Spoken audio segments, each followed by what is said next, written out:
Honorable Speaker, I present the budget for 24-25.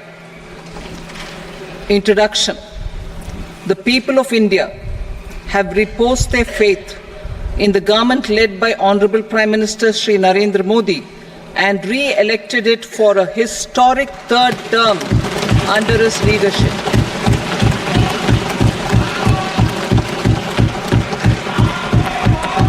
We are grateful for their support, faith, and trust in our policies.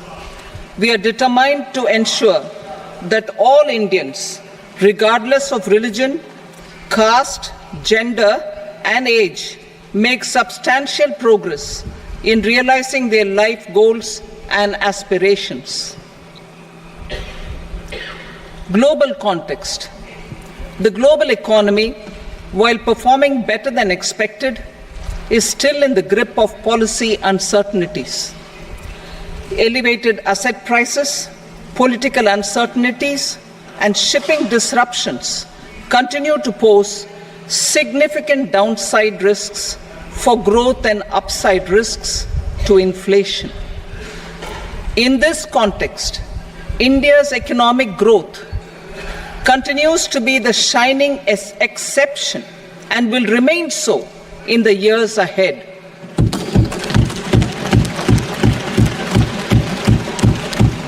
India's inflation continues to be low, stable, and moving towards the 4% target. Core inflation, that is non-food and non-fuel, currently is 3.1%. Steps are being taken to ensure supplies of perishable goods reach markets adequately. Interim budget.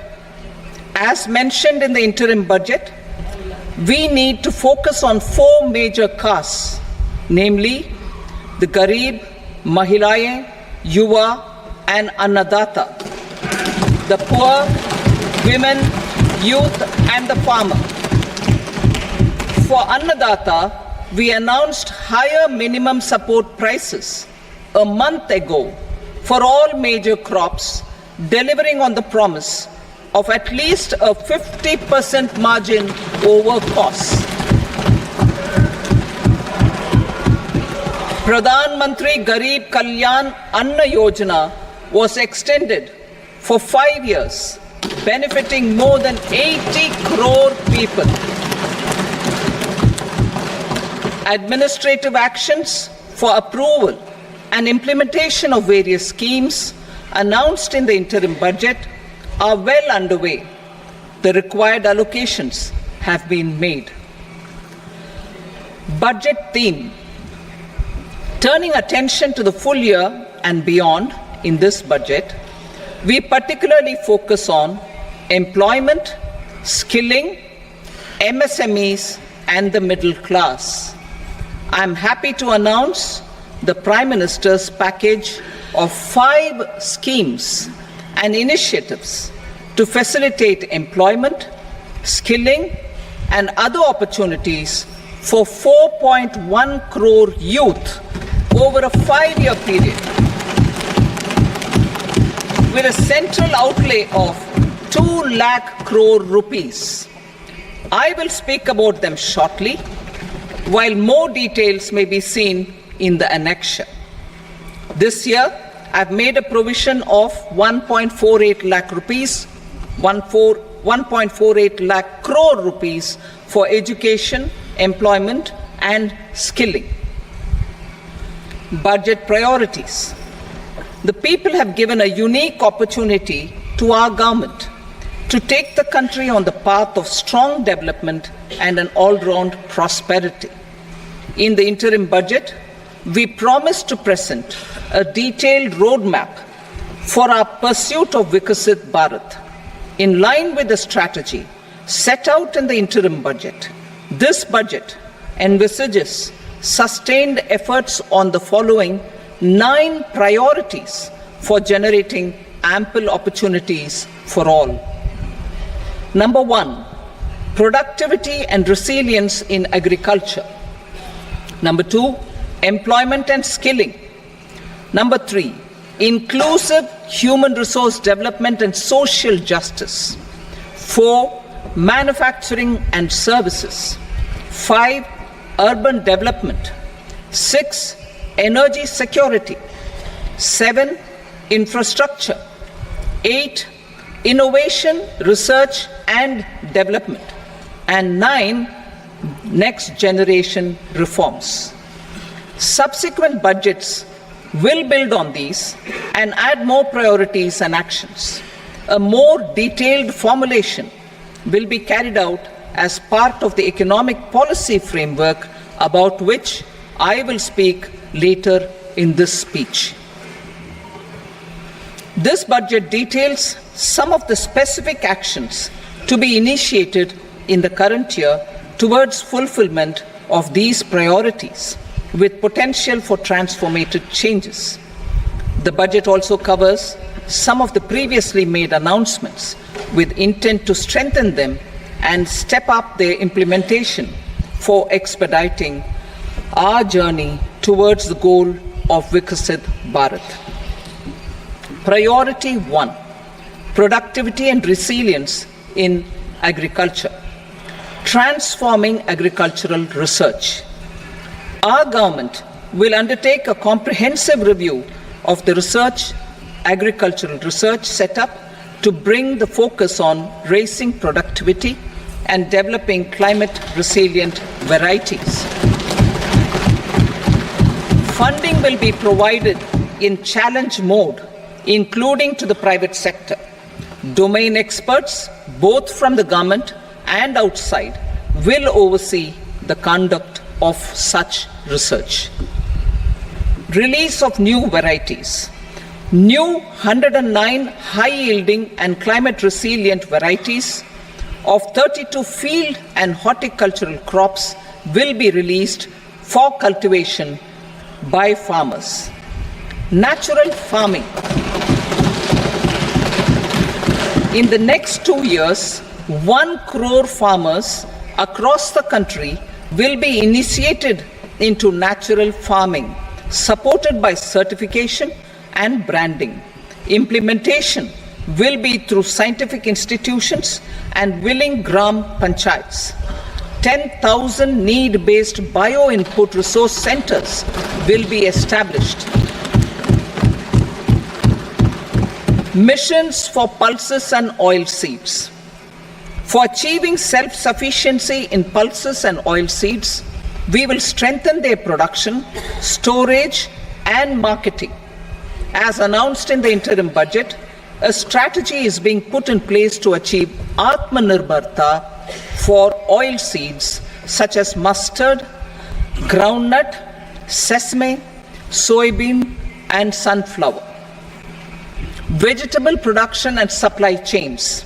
Large-scale clusters for vegetable production will be developed closer to major consumption centers. We will promote farmer-producer organizations, cooperatives, and startups for vegetable supply chains, including for collection and storage and marketing. Digital public infrastructure for agriculture. Buoyed by the success of the pilot project, our government, in partnership with the states, will facilitate the implementation of the digital public infrastructure in agriculture for coverage of farmers and their lands in 3 years. During this year, digital crop survey for Kharif using the DPI will be taken up in 400 districts.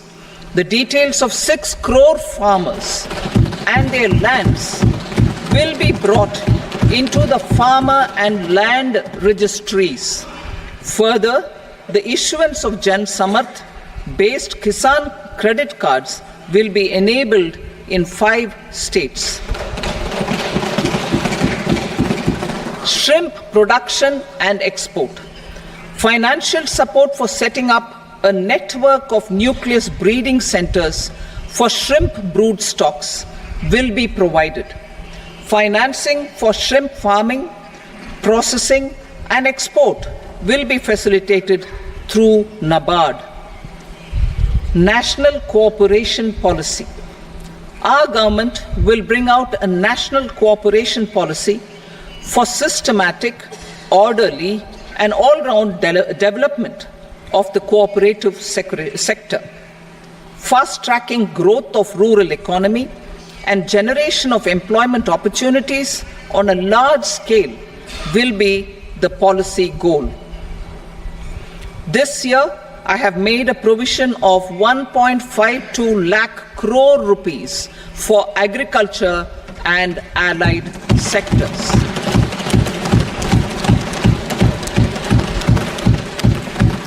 Priority 2, employment and skilling. Employment-linked incentive. Our government will implement following 3 schemes for employment-linked incentive as part of the Prime Minister's package. These will be based on enrollment in the EPFO and focus on recognition of first-time employees and support to employees and employers. Scheme A, first-timers. This scheme will provide 1 month wage to all persons newly entering the workforce in all formal sectors.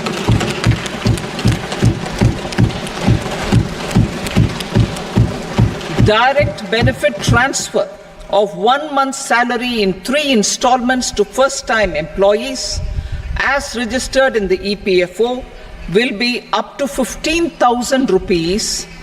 The eligibility limit will be a salary of 1 lakh per month. The scheme is expected to benefit 210 lakh youths.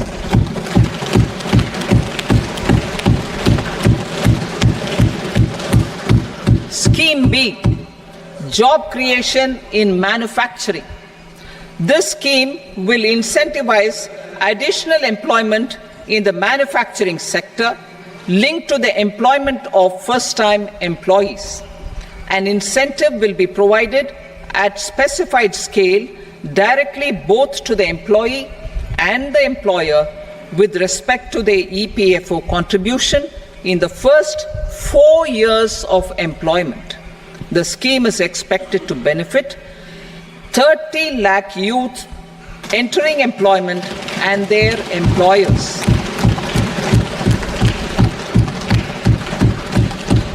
Scheme C, support to employers.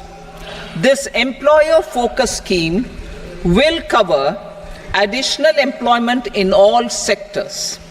All additional employment within a salary of 1 lakh rupee per month will be counted. The government will reimburse to employers up to 3,000 rupees per month for 2 years towards the EPFO contribution for each additional employee. The scheme is expected to incentivize additional employment of 50 lakh persons.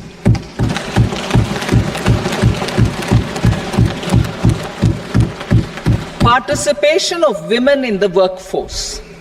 We will facilitate higher participation of women in the workforce through setting up of working women hostels in collaboration with industry and establishing creches.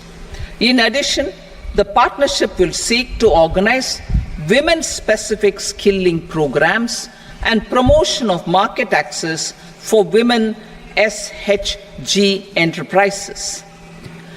Skilling program. I'm happy to announce a new centrally sponsored scheme as the 4th scheme under the Prime Minister's package for skilling in collaboration with state governments and industry. 20 lakh youth will be skilled over a 5-year period.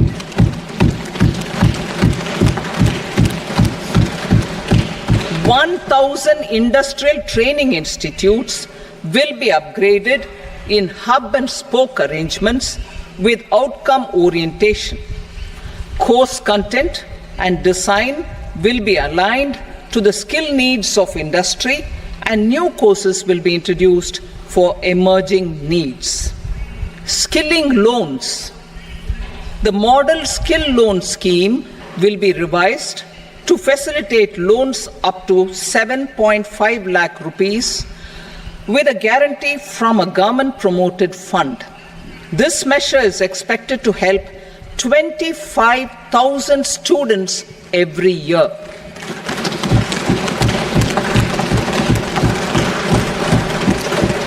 Education loans for helping our youth who have not been eligible for any benefit under government schemes and policies.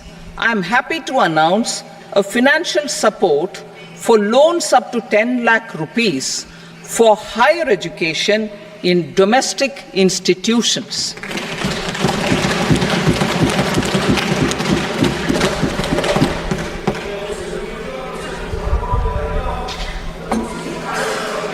E-vouchers for this purpose. E-vouchers for this purpose will be given directly to 1 lakh students every year for annual interest subvention of 3% of the loan amount. Priority 3, inclusive human resource development and social justice, saturation approach. Our government is committed to all-round, all-pervasive and all-inclusive development of people, particularly farmers, youth, women, and the poor.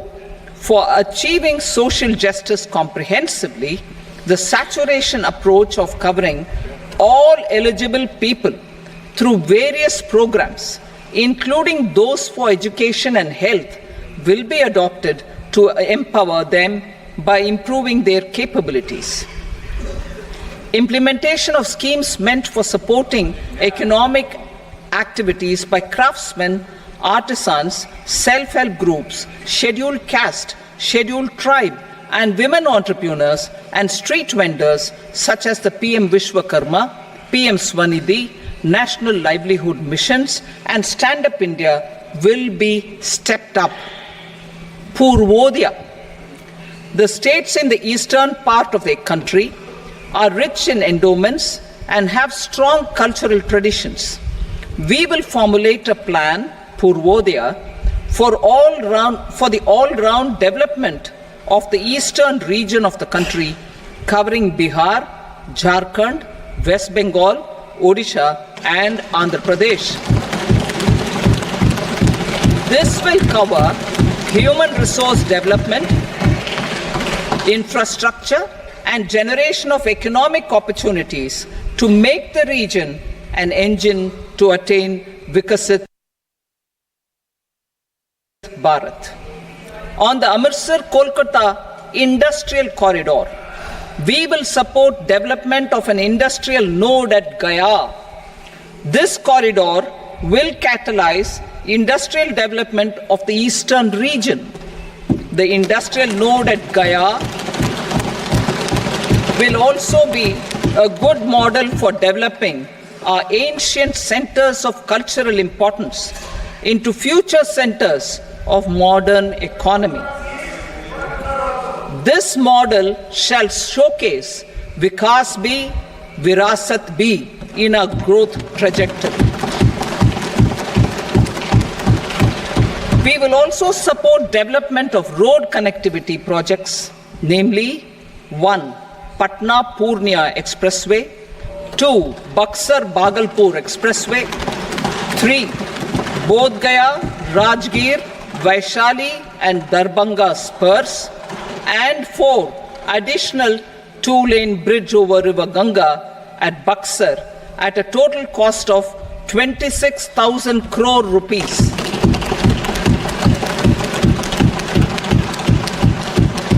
Power projects, including setting up of a new 2,400 megawatt power plant at Pir Painti, will be taken up at a cost of 21,400 crore rupees. New airports, medical colleges, and sports infrastructure in Bihar will be constructed. An additional allocation to support capital investments will be provided. The requests of Bihar government for external assistance from multilateral development banks will be expedited.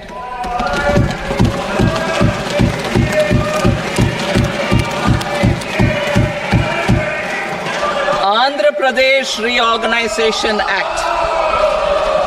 Our government has made concerted efforts to fulfill the commitments in Andhra Pradesh Reorganization Act.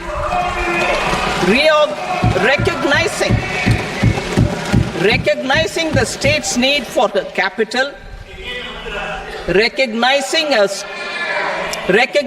the state's need for a capital, we will facilitate special financial support through multilateral development agencies.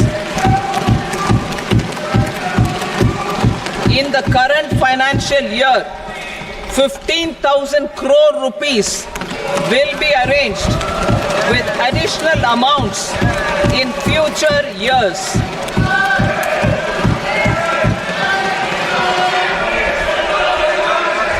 Our government is fully committed to financing and early completion of the Polavaram irrigation project, which is the lifeline for Andhra Pradesh and its farmers. This will facilitate our country's food security as well. Under the Act, Andhra Pradesh Reorganization Act, for promoting industrial development, funds will be provided for essential infrastructure such as water, power, railways, and roads. In Kopparthi node on the Visakhapatnam-Chennai Industrial Corridor and Varavakal node on the Hyderabad-Bangalore Industrial Corridor. An additional allocation will be provided this year towards capital investment for economic growth. Grants for backward regions of Rayalaseema, Prakasham, North Coastal Andhra, as stated in the Act, will be provided. PM Awas Yojana. 3 crore additional houses under the PM Awas Yojana in rural and urban areas in the country have been announced, for which the necessary allocations are being made. Women-led development. For promoting women-led development, the budget carries an allocation of more than 3 lakh crore for schemes benefiting women and girls. This signals our government's commitment for enhancing women's role in economic development. Pradhan Mantri Janjatiya Unnat Gram Abhiyan. For improving the socio-economic condition of tribal communities, we will launch the Pradhan Mantri Janjatiya Unnat Gram Abhiyan by adopting saturation coverage for tribal families in tribal majority villages and aspirational districts.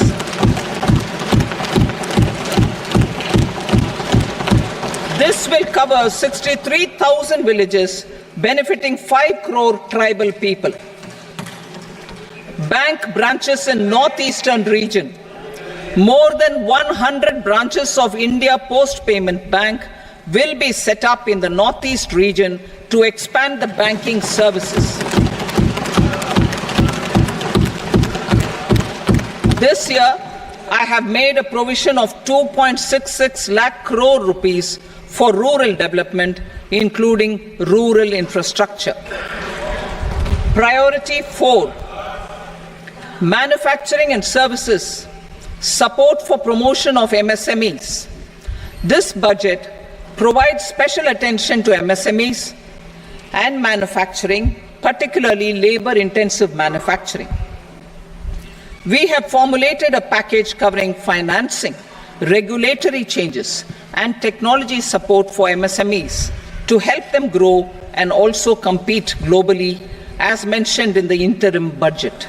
I am happy to announce the following specific measures. Credit guarantee scheme for MSMEs in the manufacturing sector. For facilitating term loans to MSMEs for purchase of machinery and equipment without collateral or third-party guarantee, a credit guarantee scheme will be introduced. The scheme will operate on pooling of credit risks of such MSMEs.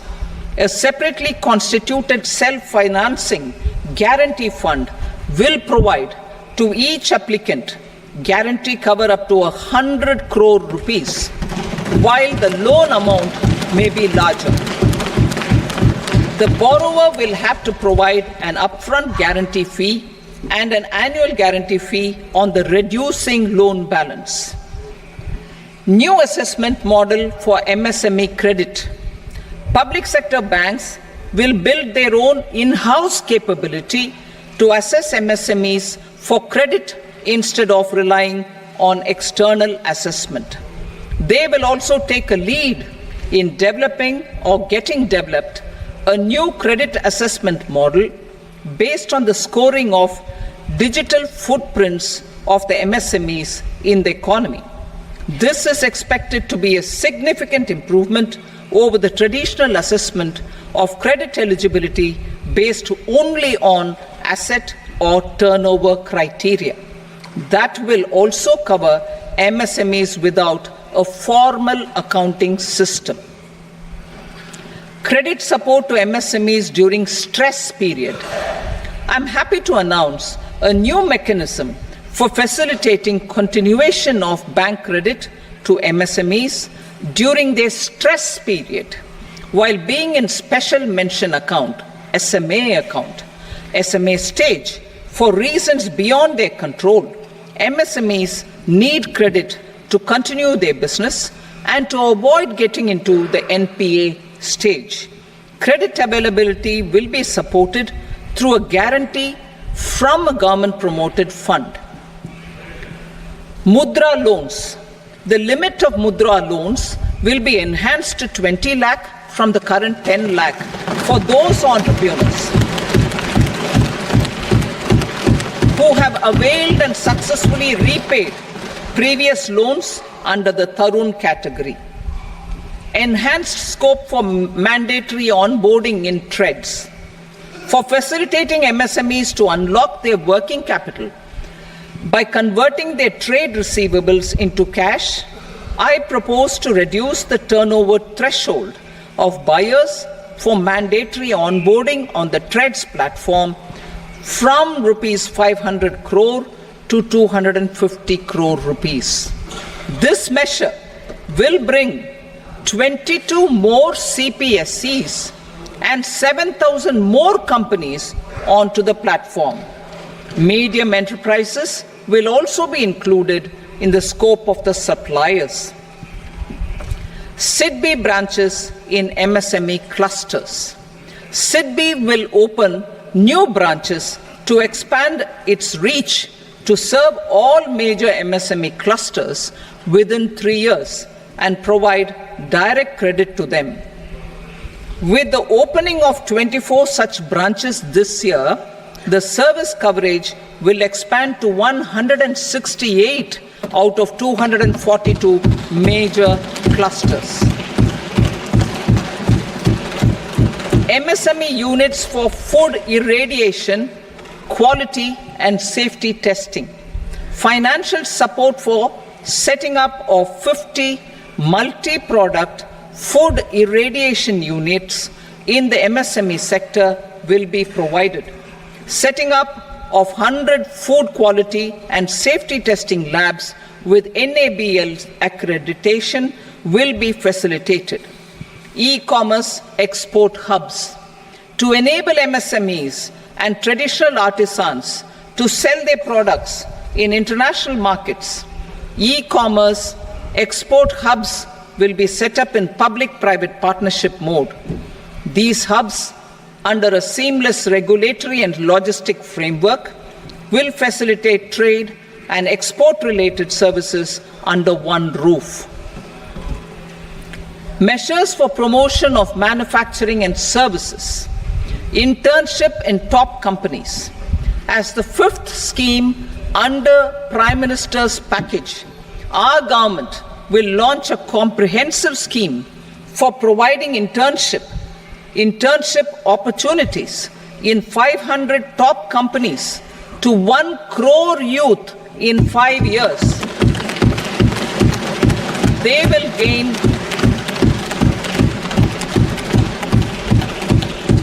will gain exposure for 12 months to real-life business environment, varied professions, and employment opportunities.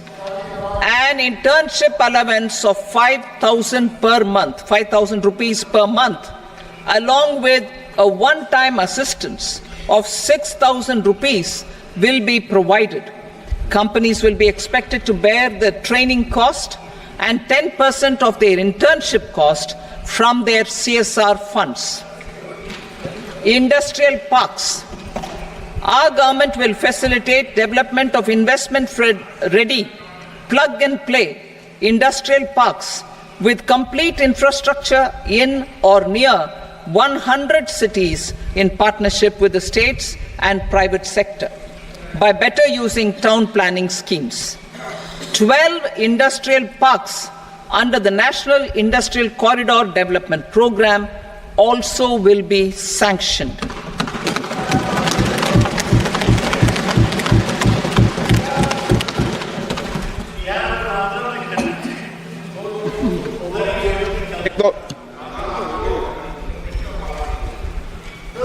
Veggie paper, no.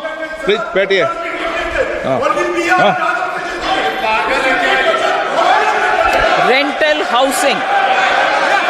Rental housing with dormitory type accommodation for industrial workers will be, just 1 minute. Rental housing, I repeat, rental housing with dormitory type accommodation for industrial workers will be facilitated in PPP mode with VGF support and commitment from anchor industries. Shipping industry, ownership, leasing and flagging reforms will be implemented to improve the share of Indian shipping industry and generate more employment. Critical mineral mission.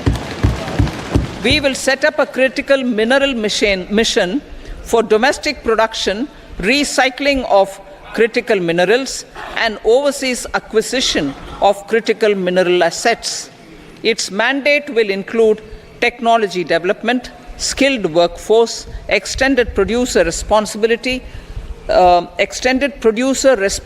framework, and a suitable financing mechanism. Offshore mining of minerals. Our government will launch the auction of the first tranche of offshore blocks for mining, building on the exploration already carried out. Digital public infrastructure applications. Turning to the services sector, I propose development of DPI applications at population scale for productivity gains, business opportunities, and innovation by the private sector. These are planned in the areas of credit, e-commerce, education, health, law and justice, logistics, MSME service delivery, and urban governance. Integrated technology platform for IBC ecosystem. An integrated technology platform will be set up for improving the outcomes under the Insolvency Bankruptcy Code for achieving consistency, transparency, timely processing, and better oversight for all stakeholders. Voluntary closure of LLPs. The services of the Center for Processing Accelerated Corporate Exit, CPACE, will be extended for voluntary closure of LLPs to reduce the closure times. National Company Law Tribunals. The IBC has resolved more than 1,000 companies, resulting in direct recovery of 3.3 lakh crore to creditors. 3.3 lakh crore rupees to creditors. In addition, 28,000 cases involving over 10 lakh crore rupees have been disposed of even prior to admission. Appropriate changes to the IBC, reforms and strengthening of the tribunal and appellate tribunals will be initiated to speed up insolvency resolution. Additional tribunals will be established. Out of those, some will be notified to decide cases exclusively under the Companies Act. Debt recovery. Steps for reforming and strengthening debt recovery tribunals will be taken. Additional tribunals will be established to speed up recovery. Priority 5, urban development. Cities as growth hubs. Working with states, our government will facilitate development of cities as growth hubs. This will be achieved through economic and transit planning and orderly development of peri-urban areas utilizing town planning schemes. Creative redevelopment of cities. For creative brownfield redevelopment of existing cities with a transformative impact, our government will formulate a framework for enabling policies, market-based mechanisms, and regulation. Transit-oriented development. Transit-oriented development plans for 14 large cities with a population above 30 lakh will be formulated, along with an implementation and financing strategy. Urban housing. Under the PM Awas Yojana, Urban 2.0, housing needs of 1 crore urban poor and middle-class families will be addressed with an investment of 10 lakh crore rupees.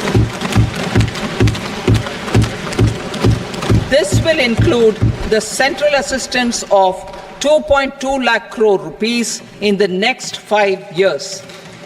A provision of interest subsidy to facilitate loans at affordable rates is also envisaged. In addition, enabling policies and regulations for efficient and transparent rental housing markets with enhanced availability will also be put in place. Water supply and sanitation. In partnership with state governments and multilateral development banks, we will promote water supply, sewage treatments, and solid waste management projects and services for 100 large cities through bankable projects. These projects will also envisage use of treated water for irrigation and filling up of tanks in nearby areas. Street markets. Building on the success of PM Swanidhi scheme in transforming the lives of street vendors, our government envisions a scheme to support each year over the next 5 years the development of 100 weekly hearts or street food hubs in select cities. Stamp duty. We will encourage states which continue to charge high stamp duty to moderate the rates for all and also consider further lowering duties for properties purchased by women. This reform will be made an essential component of urban development schemes. Priority 6, energy security, energy transition.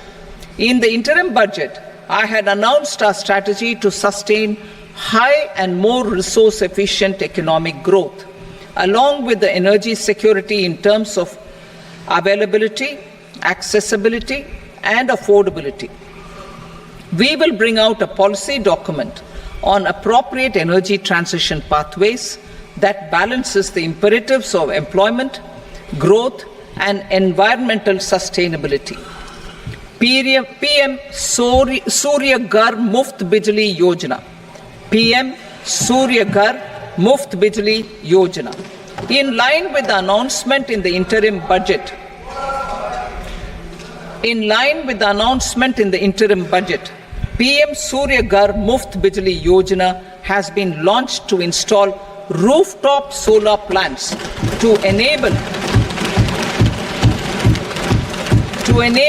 1 crore households obtain free electricity up to 300 units every month.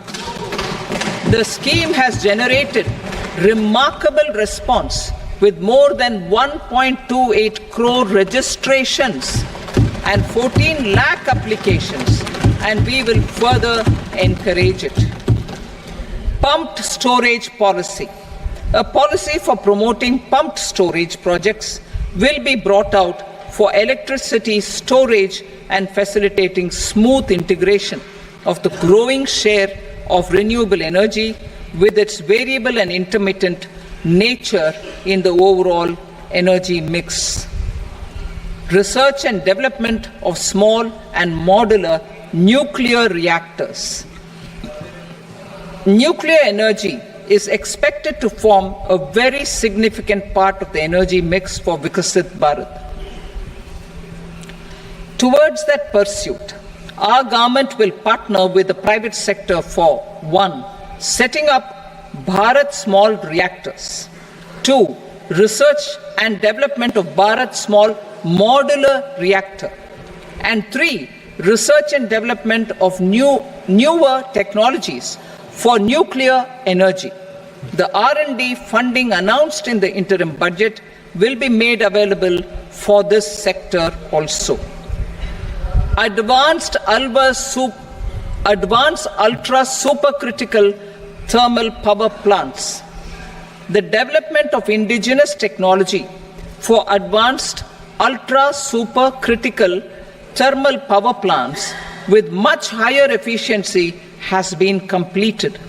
A joint venture between NTPC and BHEL will set up a full-scale 800 megawatt commercial plant using AUSC technology.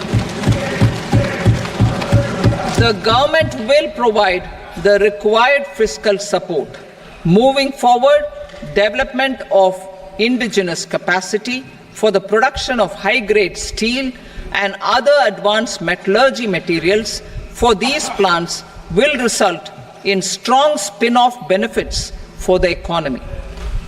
Roadmap for hard-to-abate industries. A roadmap for moving the hard-to-abate industries from energy efficiency targets to emission targets will be formulated. Appropriate regulations for transition of these industries from the current perform, achieve, and trade mode to Indian carbon market mode will be put in place. Support to traditional micro and small industries. An investment-grade energy audit of traditional micro and small industries in 60 clusters, including brass and ceramic, will be facilitated. Financial support will be provided for shifting them to cleaner forms of energy and implementation of energy efficiency measures. The scheme will be replicated in another 100 clusters in the next phase. Priority 7, infrastructure investment by central government. Significant investment the central government has made over the years in building and improving infrastructure has had a strong multiplier effect on the economy. We will endeavor to maintain strong fiscal support for infrastructure over the next 5 years in conjunction with imperatives of other priorities and fiscal consolidation. This year, I have provided 11,11,111 crore rupees for capital expenditure. This would be 3.4% of our GDP. Infrastructure investment by state governments. We will encourage states to provide support of similar scale for infrastructure, subject to their development priorities. a provision of 1.5 lakh crore rupees for long-term interest-free loans have been made this year also to support the states in their resource allocation. Private investment in infrastructure. Investment in infrastructure by private sector will be promoted through viability gap funding and enabling policies and regulations. A market-based financing framework will be brought out. Pradhan Mantri Gram Sadak Yojana, Phase 4 of the PMGSY will be launched to provide all-weather connectivity to 25,000 rural habitations, which have become eligible in view of their population increase. Irrigation and flood mitigation.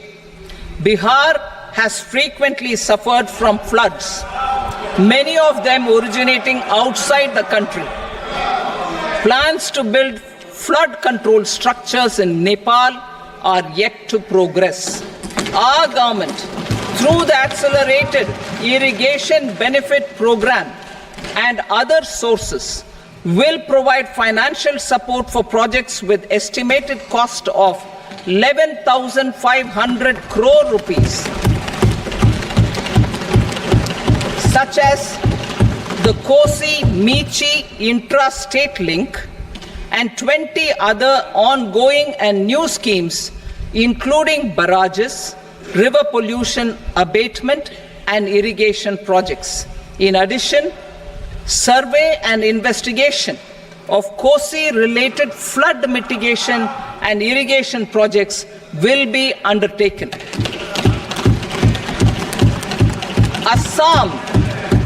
Assam grapples with floods every year by the Brahmaputra River and its tributaries originating outside India. We will provide assistance to Assam for flood management and related projects.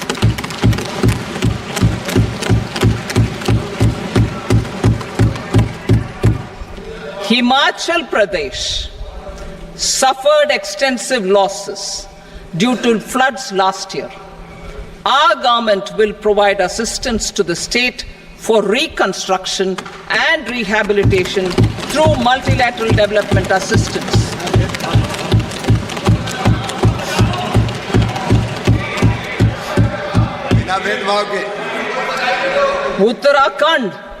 Uttarakhand too suffered losses due to cloudbursts and massive landslides.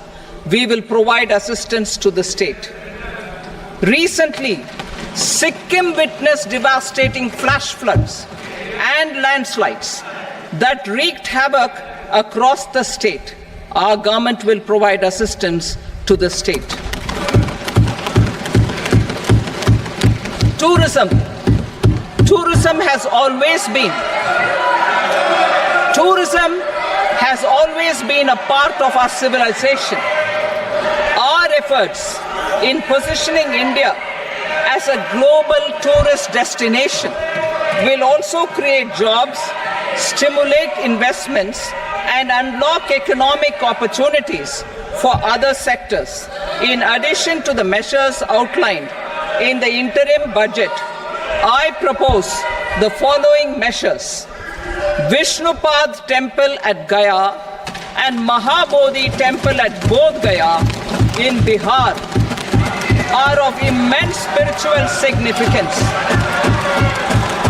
Comprehensive development of Vishnupad Temple Corridor and Mahabodhi Temple Corridor will be supported, modeled on the successful Kashi Vishwanath Temple Corridor to transform them into world-class pilgrim and tourist destinations. Rajgir holds immense religious significance for Hindus, Buddhists and Jains. The 20th Tirthankara Muniswarata temple in the Jain temple complex is ancient. The Saptarishi or the 7 hot springs form a warm water Brahmkund that is sacred. a comprehensive development initiative for Rajgir will be undertaken. Our government will support the development of Nalanda as a tourist center, besides reviving Nalanda University to its glorious stature. Odisha's scenic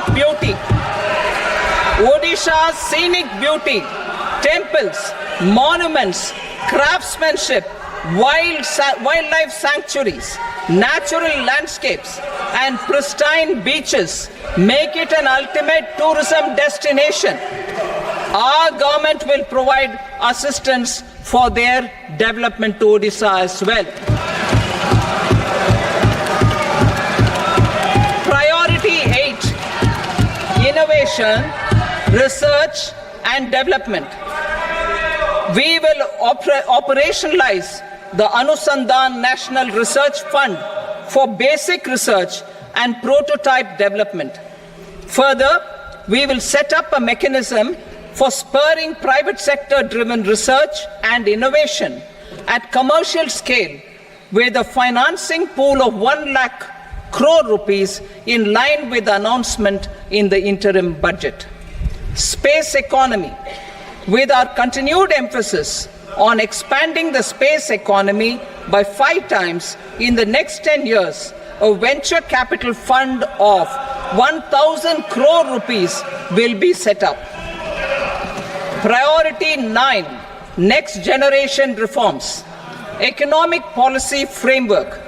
We will formulate an economic policy framework to delineate the overarching approach to economic development and set the scope of the next generation of reforms for facilitating employment opportunities and sustaining high growth.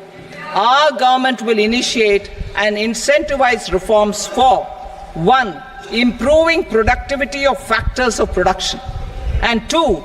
Facilitating markets and sectors to become more efficient. These reforms will cover all factors of production, namely land, labor, capital, and entrepreneurship, and technology as an enabler of improving total factor productivity and bridging inequality. Effective implementation of several of these reforms requires collaboration between the center and the states and building consensus as development of the country lies in development of the states. For promoting competitive federalism and incentivizing states for faster implementation of reforms, I propose to earmark a significant part of the 50-year interest-free loan. Working with the states, we will initiate the following reforms.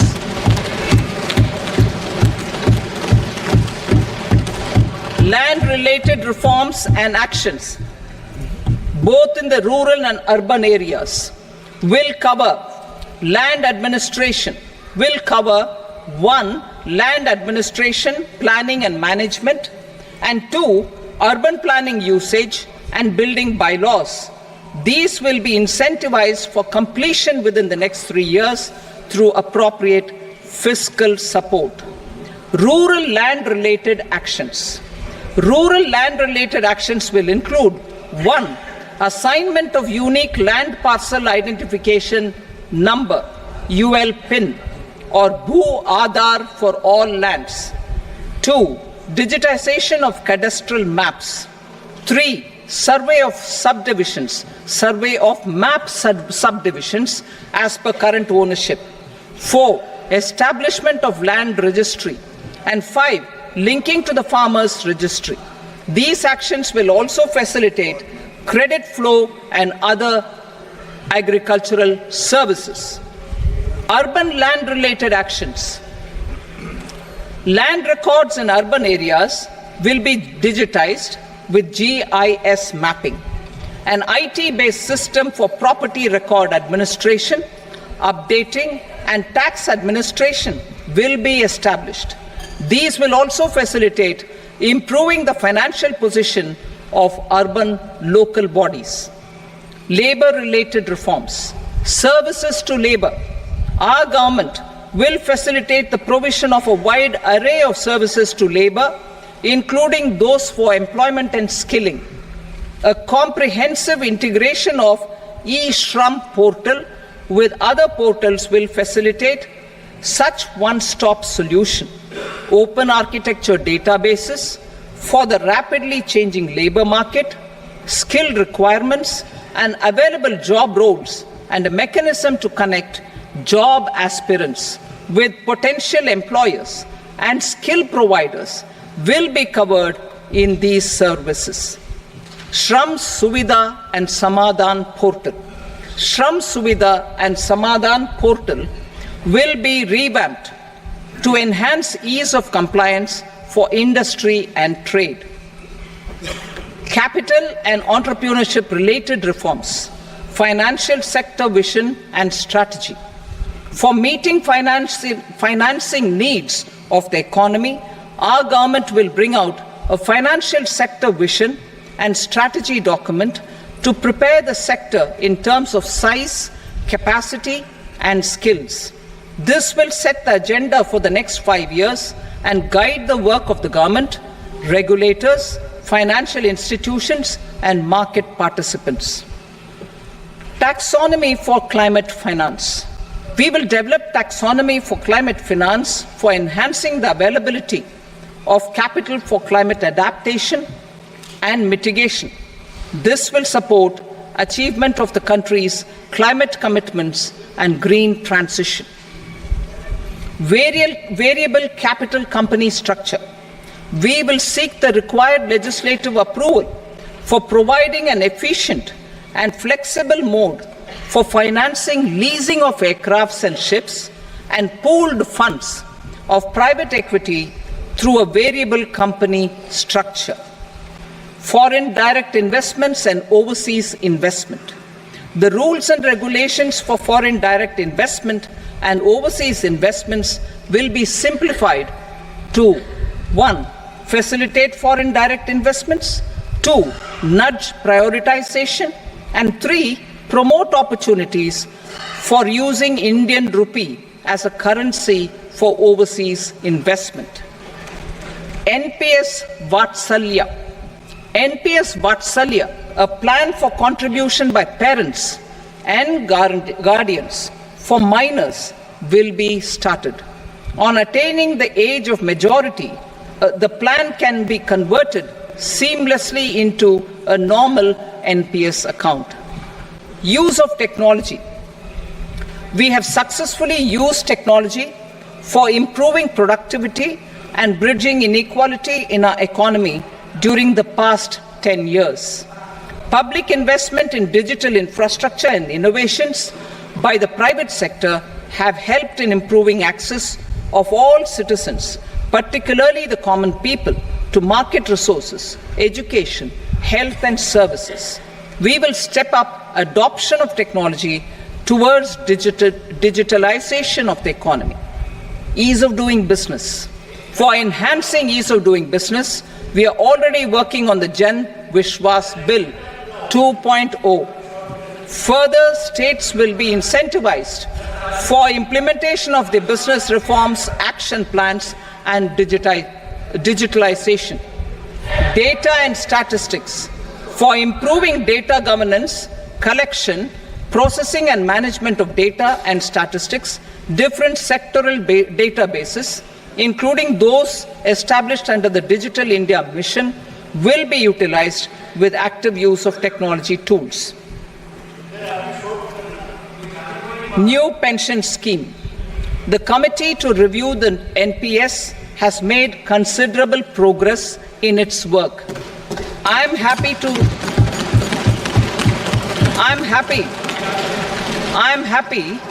that the staff side of the National Council of the Joint Consultative Machinery for Central Government Employees has taken a constructive approach. A solution will be evolved which addresses the relevant issues while maintaining fiscal prudence to protect the common citizens. Budget estimates for 24-25. For the year 24-25, total receipts other than borrowings and the total expenditure are estimated at 32.07 lakh crore rupees and 48.21 lakh crore rupees respectively. The net tax receipts are estimated at 25.83 lakh crore rupees. The fiscal deficit is estimated at 4.9% of the GDP. The gross and the net market borrowings through dated securities during 24-25 are estimated at 14.01 lakh crore rupees and 11.63 lakh crore rupees respectively. Both will be less than that in 23-24. The fiscal consolidation path announced by me in 2021 has served our economy very well, and we aim to reach the deficit below 4.5% next year. The government is committed to staying the course. From 2026-27 onwards, our endeavour will be to keep the fiscal deficit each year such that the central government's debt will be on a declining path as percentage of GDP. I will now move to Part B.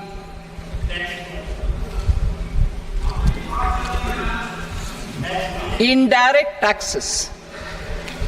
Sir, I start with GST. It has decreased tax incidence on the common man, reduced compliance burden and logistics cost for trade and industry, and enhanced revenues of the central and the state governments. It is a success of vast proportions. To multiply the benefits of GST, we will strive to further simplify and rationalize the tax structure and endeavour to expand it to the remaining sectors. My proposals for customs duties intend to support domestic manufacturing, deepen local value addition, promote export competitiveness, and simplify taxation while keeping the interest of the general public and consumers surmount. In Budget 22-23, we reduced the number of customs duty rates. I propose to undertake a comprehensive review of the rate structure over the next 6 months to rationalize and simplify it for ease of trade, removal of duty inversion, and reduction of disputes. I shall now take up sector-specific customs duty proposals. Medicine and medical equipments. To provide relief to cancer patients, I propose to fully exempt 3 more medicines from customs duties.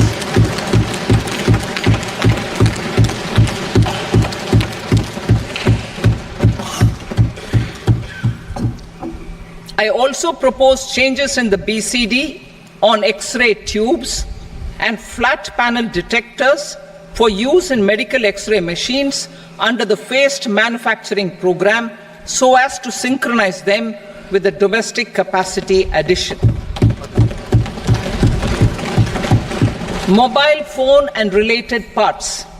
With a 3-fold increase in domestic production and almost a 100-fold jump in exports of mobile phones over the last 6 years, the Indian mobile industry has matured.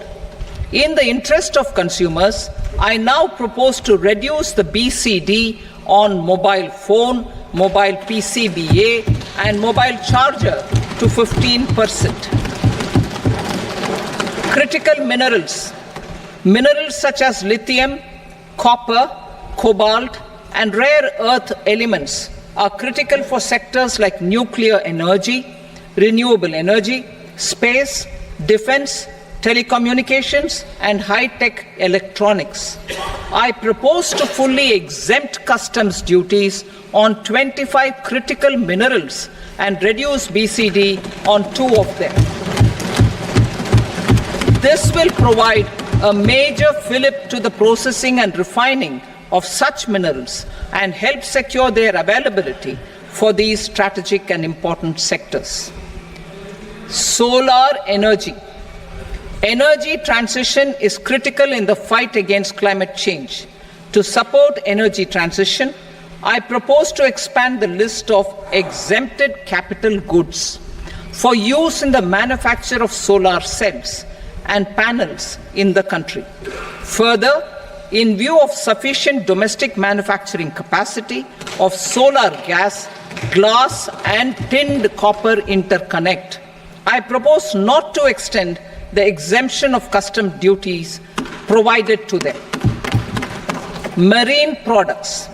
India's seafood exports in the last financial year touched an all-time high of more than 60,000 crores of rupees. Frozen shrimp accounted for about 2/3 of these exports. To enhance their competitiveness, I propose to reduce BCD on certain broodstock, polychaete worms, shrimp and fish feed to 5%. I also propose to exempt customs duty on various inputs for manufacture of shrimp and fish feed. Leather and textile. Similarly, to enhance the competitiveness of exports in the leather and textile sectors, I propose to reduce BCD on real down-filling material from duck or goose. I am also making additions to the list of exempted goods for manufacture of leather and textile garments, footwear and other leather articles for export. To rectify inversion in duty, I propose to reduce BCD subject to conditions on methylene diphenyl diisocyanate MDI for manufacture of spandex yarn from 7.5 to 5%. Furthermore, the export duty structure on raw hides, skin and leather is proposed to be simplified and rationalized.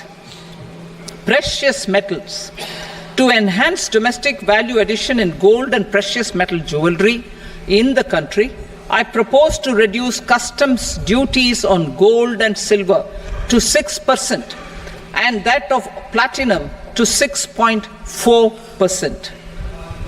Other metals. Steel and copper are important raw materials. To reduce their cost of production, I propose to remove the BCD on ferronickel and blister copper. I am also continuing with nil BCD on ferrous scrap and nickel cathode and concessional BCD of 2.5% on copper scrap. Electronics. To increase value addition in the domestic electronics industry, I propose to remove the BCD subject to conditions on oxygen-free copper for manufacture of resistors. I also propose to exempt certain parts for manufacture of connectors. Chemicals and petrochemicals. To support existing and new capacities in the pipeline, I propose to increase the BCD on ammonium nitrate from 7.5% to 10%. Plastics. PVC flex banners are non-biodegradable and hazardous for environment and health.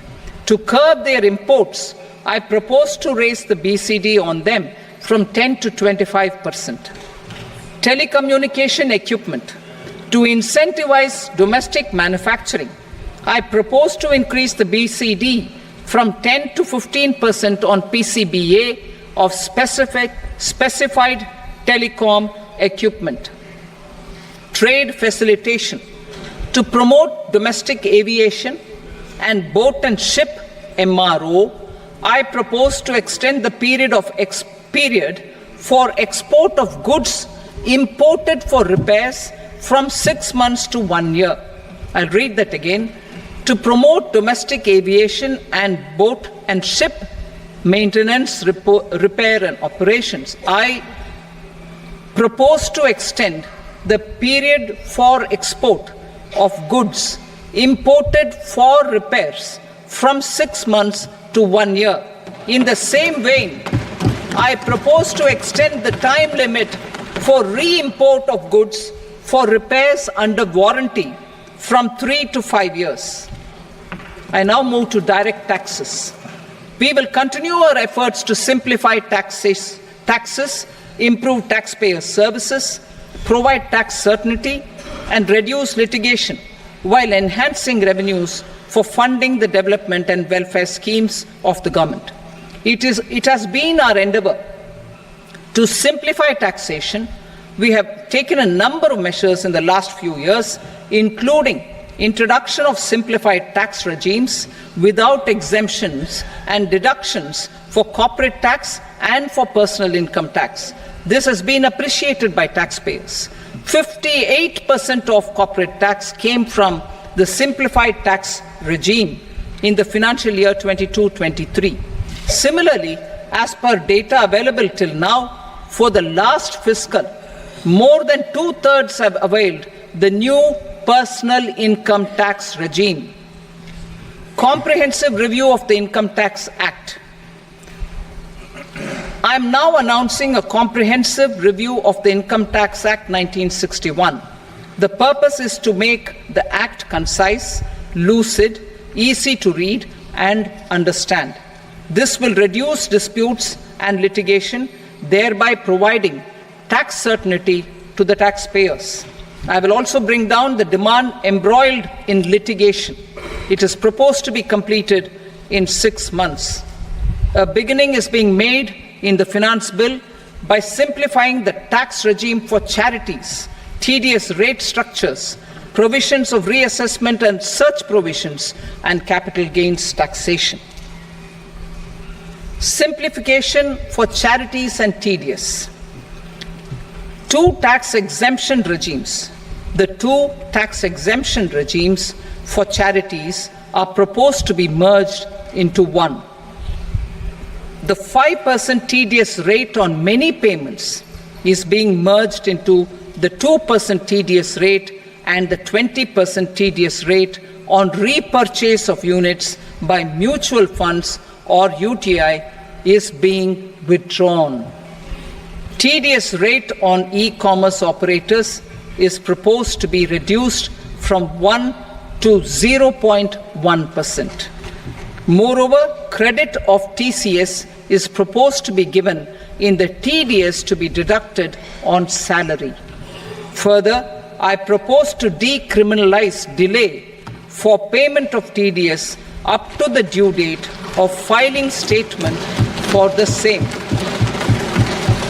I also plan to provide a standard operating procedure for TDS defaults and simplify and rationalize the compounding guidelines for such defaults. Simplification of reassessment.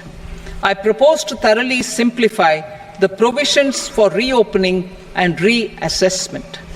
An assessment hereinafter can be reopened beyond 3 years from the end of the assessment year only if the escaped income is 50 lakh rupees or more, up to a maximum period of 5 years from the end of the assessment year. Even in such cases, a time limit of 6 years before the year of the search, as against the existing time limit of 10 years, is being proposed. This will reduce tax uncertainty and disputes. Simplification and rationalization of capital gains. Capital gains taxation is also proposed to be hugely simplified.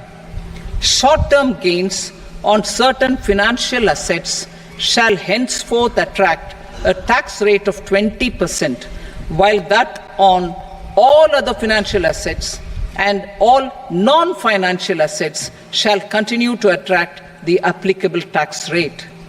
Long-term gains on all financial and non-financial assets, on the other hand, will attract a tax rate of 12.5%. For the benefit of the lower and the middle income classes, I propose to increase the limit of exemption of capital gains on certain financial assets to 1.25 lakh rupees per year. Listed financial assets held for more than a year will be classified as long-term, while unlisted financial assets and all non-financial assets will have to be held for at least 2 years to be classified as long-term. unlisted bonds and debentures, debt mutual funds, and market-linked debentures, irrespective of holding period, however, will attract tax on capital gains at applicable rates. Taxpayer services. All the major taxpayer services under GST and most services under customs and income tax have been digitalized. All remaining services of customs and income tax, including rectification and order giving effect to appellate orders, shall be digitalized and made paperless over the next 2 years. Litigation and appeals. While our concerted efforts to reduce pendency of appeals at various appellate fora are beginning to show good results, it will continue to engage our highest attention. To dispose of the backlog of first appeals, I plan to deploy more officers to hear and decide such appeals, especially those with large tax effect. For resolution of certain income tax disputes pending an appeal, I am also proposing Vivad Se Vishwas Scheme 2024. Further, I propose to increase monetary limits for filing appeals related to direct taxes, excise, and service tax in the tax tribunals, high courts, and Supreme Court to 60 lakh rupees, 2 crore rupees, and 5 crore respectively, with a view to reduce litigation and provide certainty in international taxation. We will expand the scope of safe harbor rules and make them more attractive. We will also streamline the transfer pricing assessment procedure. Employment and investment. I have a few proposals to promote investment and foster employment. First of all, to bolster the Indian startup ecosystem, boost the entrepreneurial spirit, and to support innovation, I propose to abolish the so-called angel tax for all classes of investors. Second, there is tremendous potential for cruise tourism in India. To give a fillip to this employment-generating industry, I am proposing a simpler tax regime for foreign shipping companies operating domestic cruises in the country. Third, India is a world leader in the diamond cutting and polishing industry, which employs a large number of skilled workers. To further promote the development of this sector, we would provide for safe harbor rates for foreign mining companies selling raw diamonds in the country. Fourth, to attract foreign capital for our development needs, I propose to reduce the corporate tax rate on foreign companies from 40 to 35%. Deepening the tax base. I have a couple of proposals for deepening the tax base. First, security transaction tax on futures and options of securities is proposed to be increased to 0.02% and 0.1% respectively. Second, for reasons of equity, I propose to tax income received on buyback of shares in the hands of recipients. Other proposals. To improve social security benefits, deduction of expenditure by employers towards NPS is proposed to be increased from 10 to 14% of the employee's salary. Similarly, deduction of this expenditure up to 14% of salary from the income of employees in private sector, public sector banks and undertakings opting for the new tax regime is proposed to be provided. Indian professionals working in multinationals get ESOPs and invest in social security schemes and other movable assets abroad. Non-reporting of such small foreign assets has penal consequences under the Black Money Act. Such non-reporting of movable assets up to 20 lakh rupees is proposed to be depenalized. Other major proposals in the finance bill relate to withdrawal of equalization levy of 2%, expansion of tax benefits to certain funds and entities in IFSCs, and immunity from penalty and prosecution to Benamidar on full and true disclosure so as to improve conviction under the Benami Transaction Prohibition Act 1988. Personal income tax. Coming to personal income tax rates, I have two announcements to make for those opting for the new tax regime. First, the standard deduction for salaried employees is proposed to be increased from 50,000 to 75,000 rupees.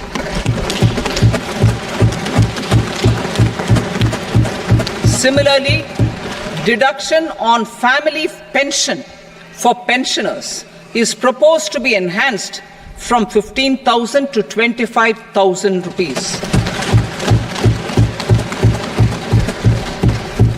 This will provide relief to about 4 crore salaried individuals and pensioners.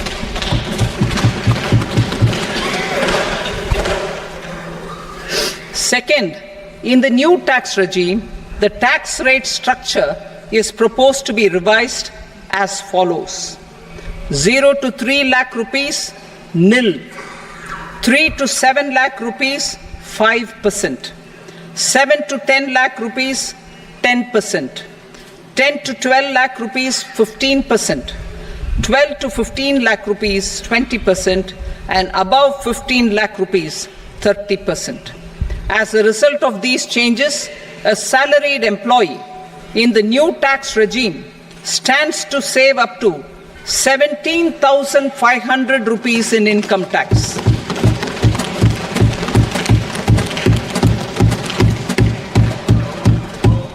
Apart from these, I am also making some other changes as given in the annexure. As a result of these proposals, revenue of about 37,000 crore, that is 29,000 crore in direct taxes and 8,000 crore in indirect taxes, will be foregone, while revenue of about 30,000 crore rupees will be additionally mobilized. Thus, the total revenue foregone is about 7,000 crores annually. Mr. Speaker, sir, with this, I commend the budget to this august House. Jai Hind.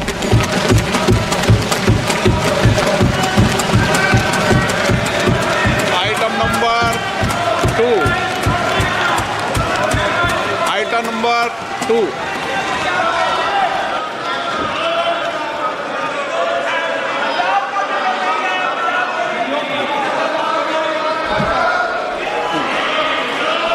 Sir, with your permission, I rise to lay on the table the following statements under Section 3 of the Fiscal Responsibility and Budget Management, FRBM Act 2003, Medium-Term Fiscal Policy cum Fiscal Policy Strategy Statement and Macroeconomic Framework Statement. Item number 3. Sir, with your permission, I rise to move for leave to introduce the Finance Number 2 Bill 2024. प्रश्न ये कि विधेयक को पूरा स्थापित करने की अनुमति प्रदान की जाए। जो सदस्य इसके पक्ष में हाँ कहें, जो सदस्य विरोध में ना कहें। मेरे विचार में निर्णय हाँ वालों के पक्ष में अनुमति प्रदान की जाती है। माननीय मंत्री जी, अब विधेयक पूरा स्थापित करें। Sir, I introduce the bill. Item number 4. The Union Territory of Jammu and Kashmir budget. Sir, I rise to present a statement, Hindi and English versions, of the estimated receipts and expenditure of the Union Territory of Jammu and Kashmir for the year 24-25. सभा की कार्रवाई कल बुधवार दिनांक 24 जुलाई 2024 को प्राप्त 11 बजे तक के लिए स्थगित की जाती है।